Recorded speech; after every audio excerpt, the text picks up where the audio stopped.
ചങ്ങന്മാരെ, കുഞ്ഞാപ്പൂവിന്റെ സംഗനൂറിനൊന്ന് പരിചയപ്പെട്ടാലോ? വീട്ടിൽ നിന്ന് കൊണ്ടുപോയതാട്ടോ. ആൻഫീഡ് പരിവായപ്പെടുത്താണ്. അവൻ നല്ലപോലെ ഇണക്കി വളർത്തിയിട്ടുണ്ട്. അതുകൊണ്ട് തന്നെ ഈ സംഗനൂറിന് കുഞ്ഞാപ്പൂവിനെ ഭയങ്കര ഇഷ്ടമാണ്.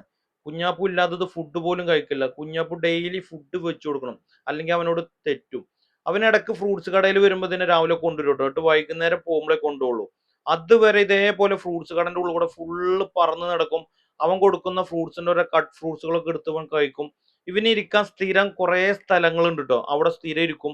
കടയിൽ ജ്യൂസ് കഴിക്കാനും ഫ്രൂട്ട്സ് വാങ്ങാനൊക്കെ വരുന്നവരെ ദേഹത്തൊക്കെ പോയിരുന്ന് സെൽഫി ഒക്കെ എടുക്കാൻ നിന്ന് കൊടുക്കും കേട്ടോ. ആള് അടിപൊളിയാണ്.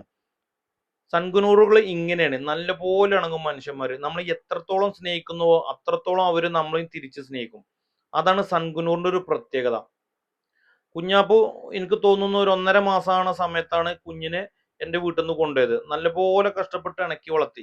ഇപ്പൊ തന്നെ പ്രതിഫലം അവന് കിട്ടാൻ തുടങ്ങി. കാരണം എന്താ വെച്ചാൽ വീടിന്റെ പുറത്തു കൂടിയും അവന്റെ വീടിന്റെ തെങ്ങിന്റെ മുകളിലൊക്കെ പോകും. തിരിച്ച് ഇങ്ങോട്ട് തന്നെ ആള് തിരിച്ചു വരും.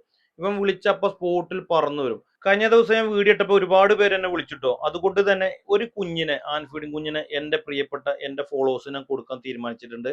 അതിന്റെ ഒരു ഗീവ് അവേ ഉടൻ തന്നെ നമ്മുടെ പേജിൽ വരുന്നതാവും. അതിനായി നിങ്ങൾക്ക് അതിന് കിട്ടാൻ വേണ്ടിയിട്ട് എന്നെ മാക്സിമം സപ്പോർട്ട് ചെയ്യുക. എൻ്റെ പേജ് ഫോളോ ചെയ്യുക. നിങ്ങളുടെ പ്രിയപ്പെട്ട കിളി വളർത്തുന്ന ആൾക്കാർക്ക് ഇത് ഷെയർ ചെയ്ത് കൊടുക്കുക.